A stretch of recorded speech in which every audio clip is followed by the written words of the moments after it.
You might remember in a previous video we made how a cross member that wasn't removed when we installed the lift on the Jeep had actually caused our drive shaft to fail, the front drive shaft. And it's specifically the CV boot in the drive shaft. It caused kind of an angle, leveraging on the angle that injured or damaged that CV boot. Let's take a look at that real quick and see the damage that was done. See, there's a lot of damage. Just leakage, and it's actually almost dried out now. Almost all the fluid has come out. There was a cross member attached on these bolts here, and it went across there, and the drive shaft was hitting it, and it caused the drive shaft boot to shred and tear, and then it caused that CV joint to fail. We've been driving on that drive shaft for, several months now. We haven't done a lot of off-roading. We had a really long, hard winter, and so we didn't use four-wheel drive that often, except in the snow. And when we did use it, especially when we were climbing up things or descending things, we'd hear a clicking sound, and that's an indication that that drive shaft's starting to fail. Lucky enough to live here in Utah, which is the home of Tom Woods Driveshafts. And I first learned about these on Auto Edit's channel. I saw the drive shafts he did and why he put them in and learned about them, and I thought that's something I want to put on my list. I didn't know it was actually here in my backyard. I've driven about an hour and a half north from my home to visit the Tom Woods shop here, and I wanted to give you a little tour of what this place looks like. And while we're here, we're going to pick up a new front drive shaft.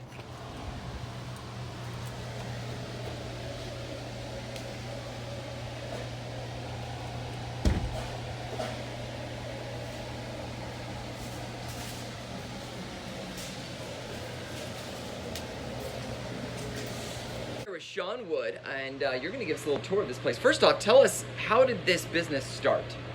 Well, long time ago, my dad, Tom Wood, he used to work at a local driveline company. Okay. He pretty much just thought he could do things better. He didn't. Okay. It wasn't that he wanted more money, whatever. It was just he thought there was something that could There's a better way of doing it. Yeah, he saw a niche with the four-wheel drive community. So 20 years ago, actually this year, 20 years ago, he started his own business. He started in a real small shop. It was like 350 square feet, just kind of in the ghetto here in Ogden, and now we've expanded to, we have 3 of these units.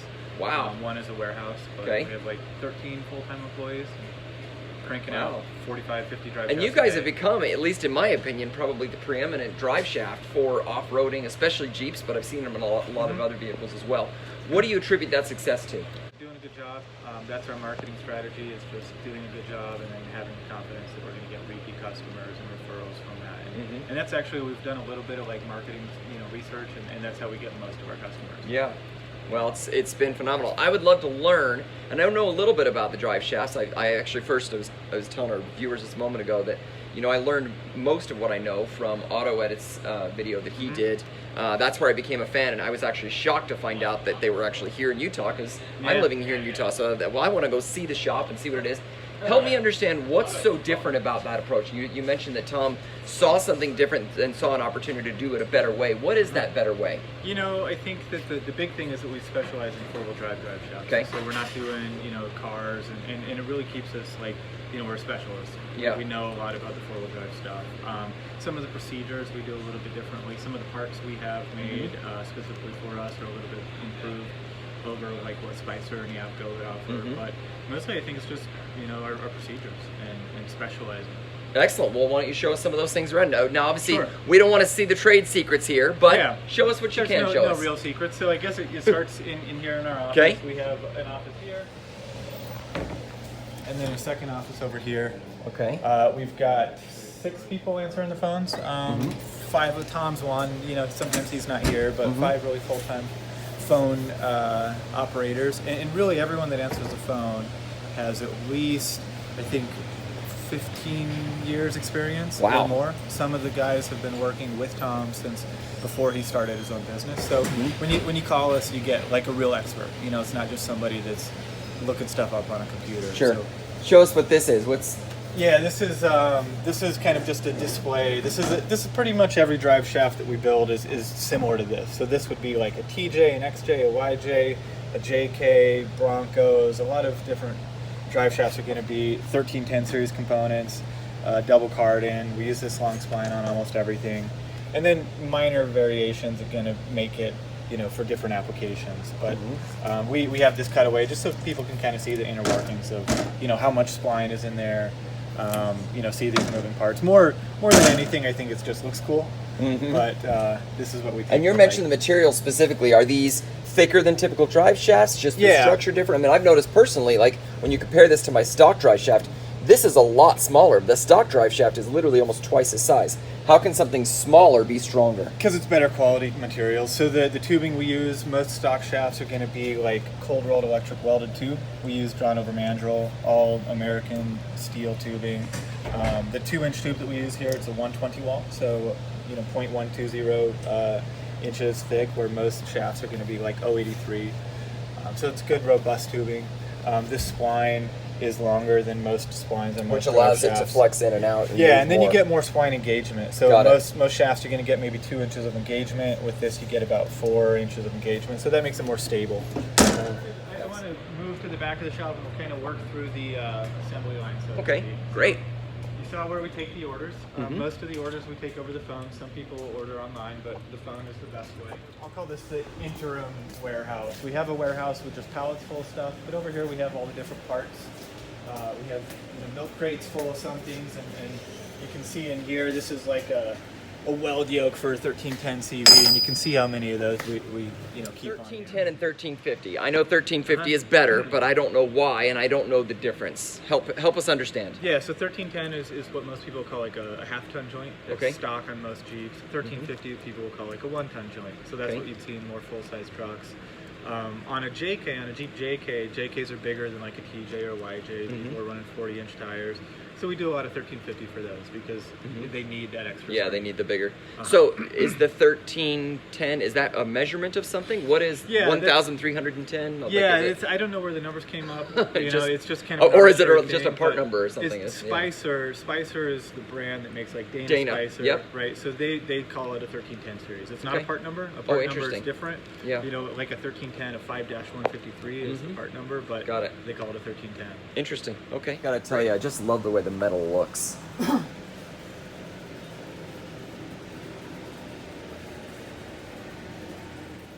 yeah, this is where we keep all the stuff, and then over here is where we assemble the components. A couple guys, Cody here is one of them. Hey, it's good, Cody. We do. We'll make a list here of things that need to be assembled, but they'll go through this list and they'll just basically hammer together the joints. So let's say I'm putting together one of these weld yokes. We have I'll pop the U-joint in there and hammer it in a little bit. It's like bringing back nightmares of my first YJ, doing this on the trail when my U-joint broke. Trying to figure it out with a wrench and a really bad hammer. Yeah, it can be done on the trail, but it's a lot easier in here for sure. So we'll hammer it in, and then to seat the caps, we have this little U-joint press that we made. Oh, cool. Just press that down, we'll put the snap rings in, and flip it over that's a lot easier. And we'll usually do like 10 or 20 things at a time. So if we're building something, we'll build like 10 or 20 at a time. Yep, and then you have them all set and prepped. Yep, and then over here is where the drive shafts really get built.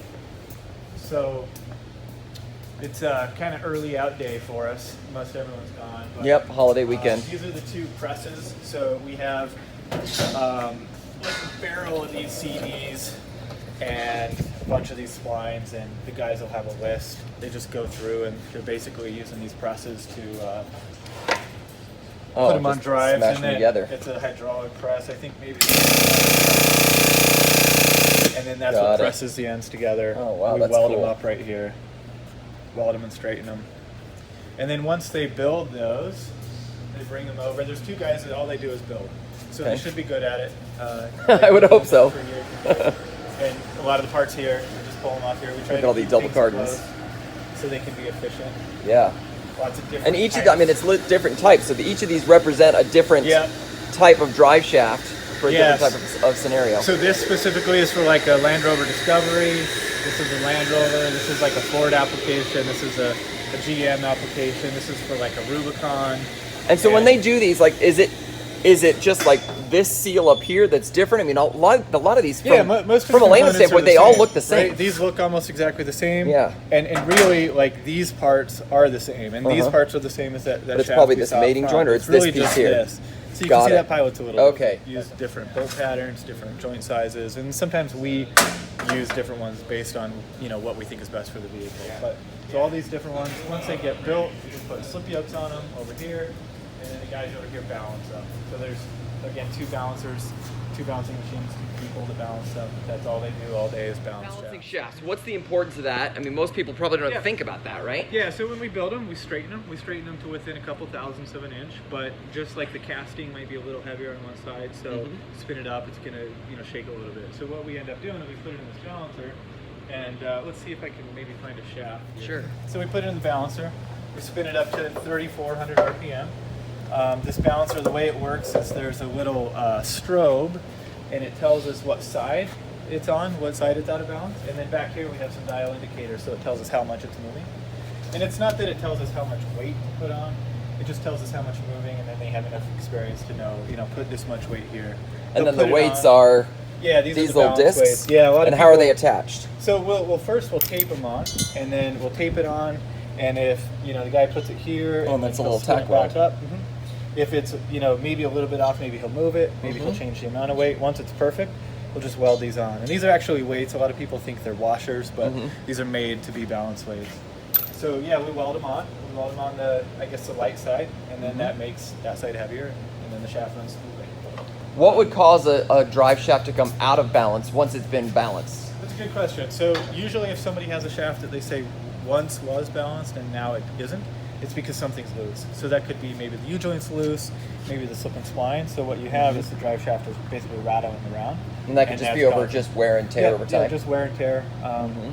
And sometimes, a lot of times it'll be up in this double card and you'll get some looseness, and then that's rattling. And that causes the shift. Yeah. Once you buy a Tom Woods drive shaft, you shouldn't have to buy another one, right? I mean, it's... Yeah, as long as you maintain it. I mean, anything has a lifespan. Sometimes people will tell us they've been running the same shaft for 10 years. Yeah. Sometimes people...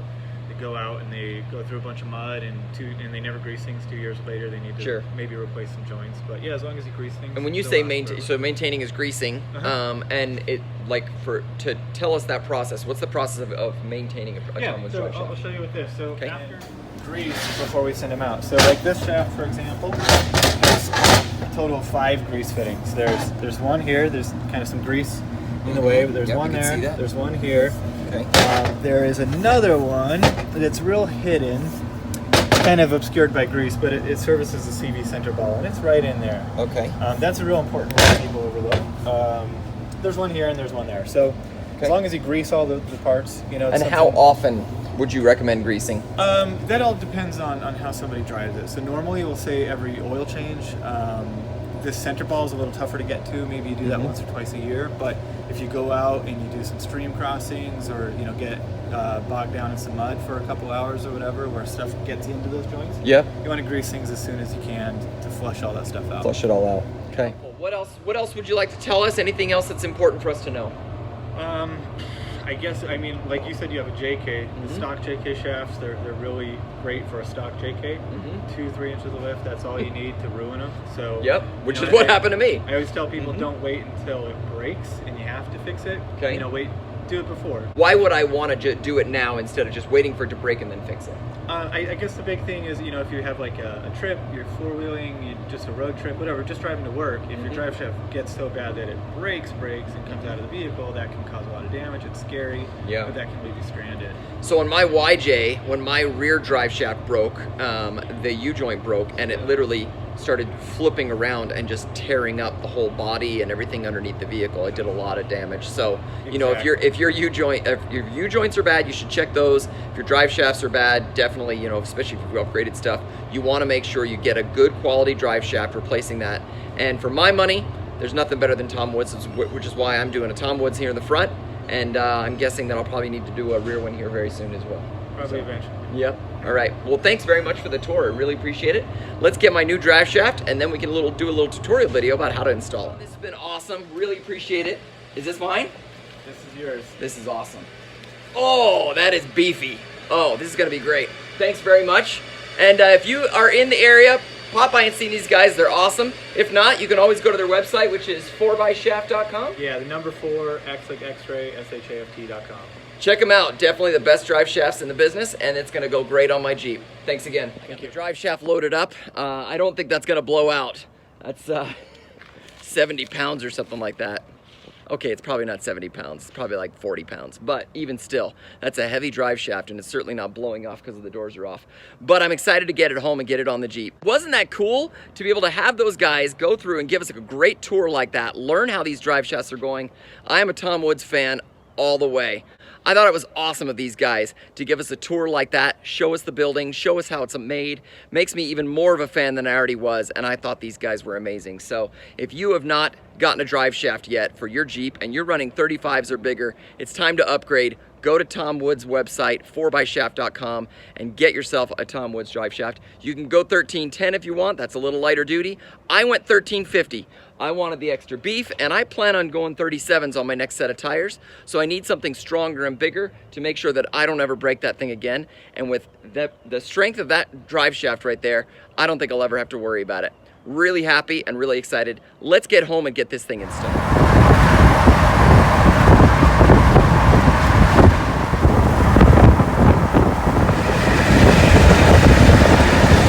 Back in the garage, and I'm getting excited. Time to put this in, but before we can do that, we have to remove the old one. To make things easier, remove the skid plate that covers the transfer case. Just 3 bolts, one here, 4 bolts, 2 up there, and then 1 down there. And we're using an 18mm socket.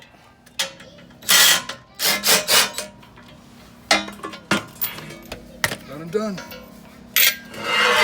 That 2 minutes right there. That's a little dirty. And that 2 minutes is going to save us a lot of time. I need to remove these bolts here, and then the 4 bolts that are on this other side on the front side. To make this next step easy, you're going to want to put your transfer case in 4-wheel drive, and then pull your emergency brake on. Also helps to chock your wheels. So just break each bolt. Should be a 15mm socket. You may find it easier if you use an extension on this. So as you get the bolts out, put a bunch cord around the upper control. What are you doing? Keep going, man. Around the upper control arm to hold it in place so it doesn't fall down. Man, on the back side, we're using a 5/16 open end wrench to get these little tiny bolts out.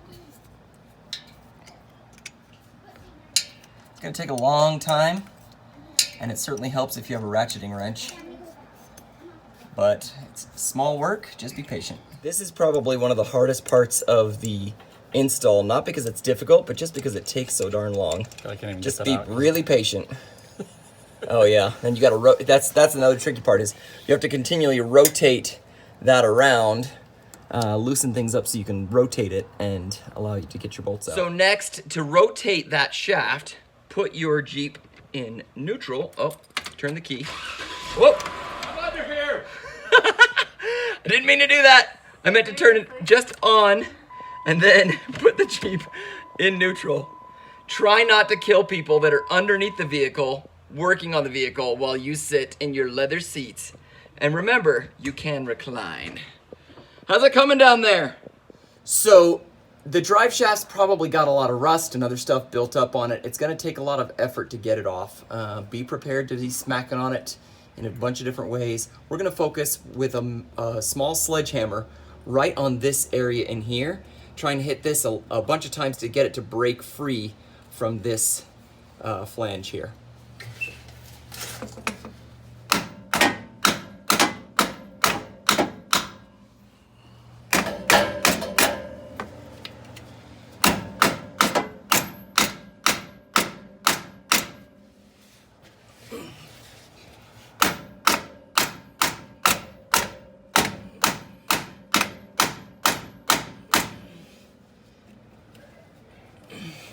It's not going to be easy, and it's not going to come fast, so just keep pounding away on it. one thing you want to do is you want to make sure you don't hit anything that you plan on keeping. You don't need to keep this, you don't need to keep this, you don't even need to keep this. So with this particular drive shaft, all of this comes out, but this needs to be removed from here. That's what we're trying to do, because there's a bolt in or nut inside here we got to get out. So don't hit this as much unless you're just trying to break rust free. It's really this and this that you're trying to smack on.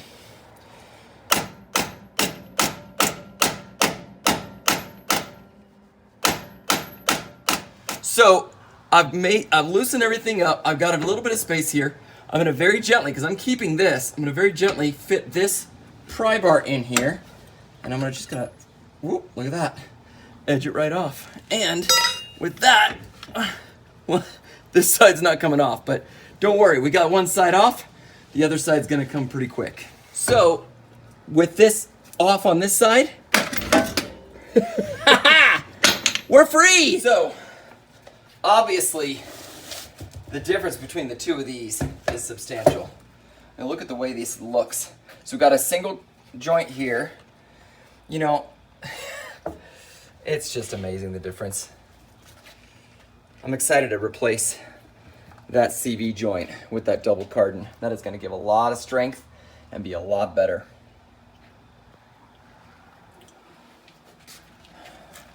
Let this be a lesson to you.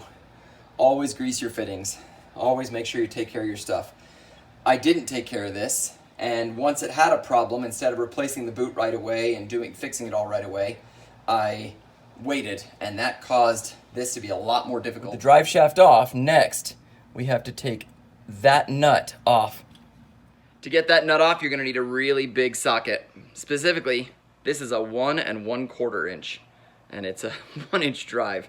This is a beast. And don't forget to put your Jeep back in gear so that you can make sure that nut doesn't move. And put it in 4-wheel drive. Now with it in 4-wheel drive, get yourself some leverage and break that bolt.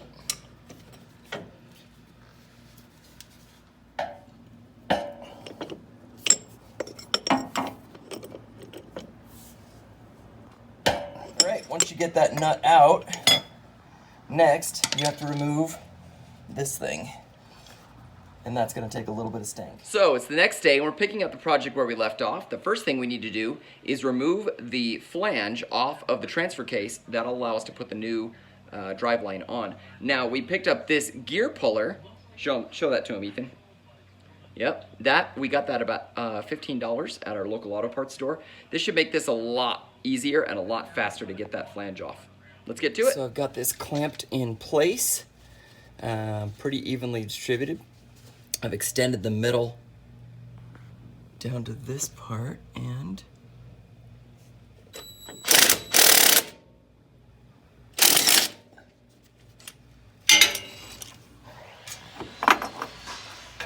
well, that was about as easy as it could have ever been. That is $15 well spent. Nice. All right. So the next thing I need to do is remove this top cap from the double cardan here. You can see there's 4 bolts. 1, 2, there's 3 or 4 on the bottom.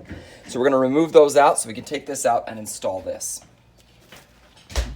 I'm doing this with a 13mm ratchet. It's a smaller one, which should allow me to get inside here pretty well.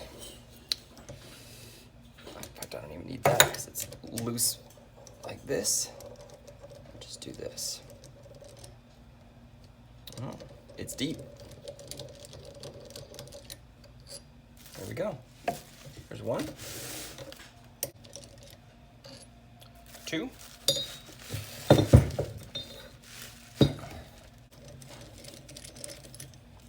3, and 4. So I'm going to pull this off carefully. Okay. Note, there's grease here as well. I want to be really careful of these U-joints. I don't want these caps to come off. I don't want the what do you call those things? You know, the bearings, the roller bearings inside to come out. That's a real, needle bearings, that's what they call them. Real pain in the neck to try and redo all that kind of stuff. So I'm going to try and leave that as much as possible. This, however, gets put back in the place of where we just removed that yoke, and we need to use the factory nut right on there to tighten it up. So we got a couple things here. I've got my 1 1/4 inch socket, and that's going to go to the factory nut. That's going to go inside here. So this will go back in place of that flange. This will then screw on top of that, and then we'll need to take this and mate this back up to here this way, and then put these bolts back in. So there's a couple things we want to make sure we do before we do that. So first off, this is not a very easy place to get into. Getting in there with a ratchet is almost impossible. So you really need like a close end or open-ended ratchet, and probably a close end to give you the smallest amount of space to fit in there. And it's going to be a little tedious, but getting that in there so you can rotate that to the part where you can get it tight. The other thing you want to do is you want to put Loctite on these nuts. You don't want these coming off. So we got to do Loctite. We also have some red RTV that we're putting in here that we're going to put all around the outside edge here and then inside. And just kind of be generous without being messy, if that makes sense. So I'm literally just going to take it and smear it everywhere. And this creates a nice seal. Make sure that nothing's leaking in or out, and keeps everything solid and dust free. So a little messy, but that's what paper towels and shop towels are for.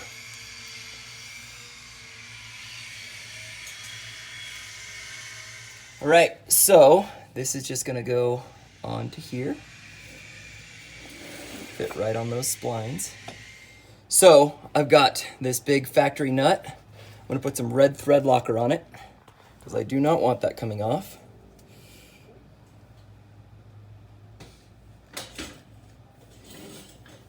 Okay, and then get it into place.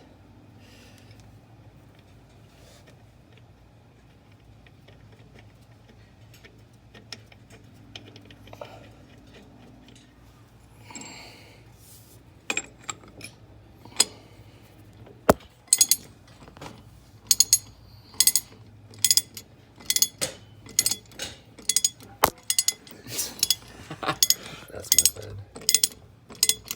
So next we need to torque that bolt down, and so we've set the torque wrench to 160 foot-pounds, and we'll go crank on it. The tricky part is getting enough space in there to get your torque wrench in there. I'm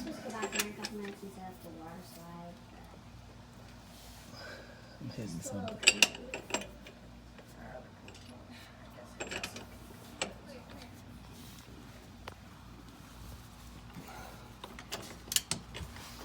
That's just enough space. There we go. There we go. Nice. So next we got to put the drive line in place. I'm going to rest it up on top of this cross member. Get it approximately where I want it here. To make things easy on you so you're not having to balance everything, you can also just put one bolt in on the other side part way, and that will allow it to kind of sit in place. Now, before I could get these bolts into place, I want to make sure I put a little Loctite on each one.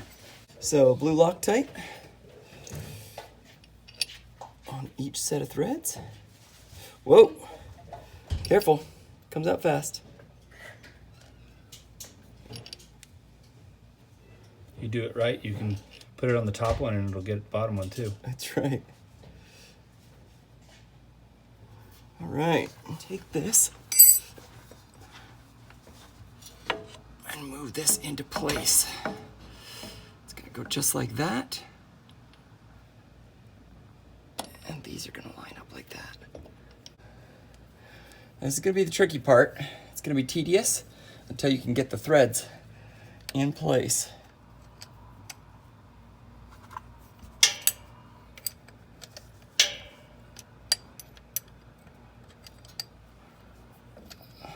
Well, it's a good combination. It's a kind of a specialty tool that most people aren't gonna have, but if you get rid of these little elbow joints and you got a small ratchet. To make things easy on yourself as you're working your way around those bolts, put your transfer case and your transmission in neutral. That's going to allow it to spin freely, so you can just rotate it around when you're ready for the right one. Then when you want to really crank them down, put it back in drive or park, and then that will make it so they're holding firm and you can crank them down and torque them to the right spec. So with the back bolts by the transfer case done, next it's just a matter of inserting and tightening up all the front bolts on the front side close to the front axle. While we've got it braced here and ready to go, this is the perfect time to put a little Loctite in, so that as we tighten them evenly, we can make sure that they're not going to go anywhere.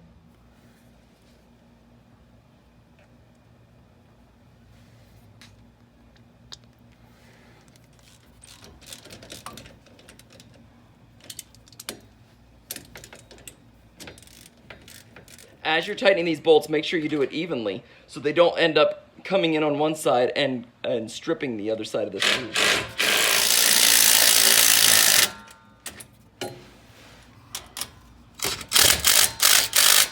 Each of those 4 bolts gets tightened to 80 foot-pounds of torque. Here you go. Thank you.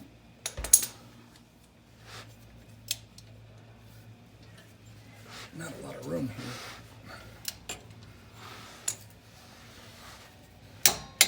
There you go. And finally, before you're finished, make sure you put your skid plate back on just the way it came off. Very easy, 4 bolts. So everything's all tightened up. We're taking it for a little test drive, making sure that everything's running smooth and feeling good. Well, the only thing we didn't do is we didn't climb, and I think that's going to be the next test. We'll take this out off-roading, put it in 4-wheel drive, and we'll do a climb and a descent and see if we hear any difference. But so far, really, really pleased. Thanks for watching this install, and looks like we got a jungle gym full of kids here. Why is it kids love Jeeps so much? Because they're amazing. That's right. Bye, everyone. Thanks for watching. Don't forget to like it, subscribe it, and share it with your friends.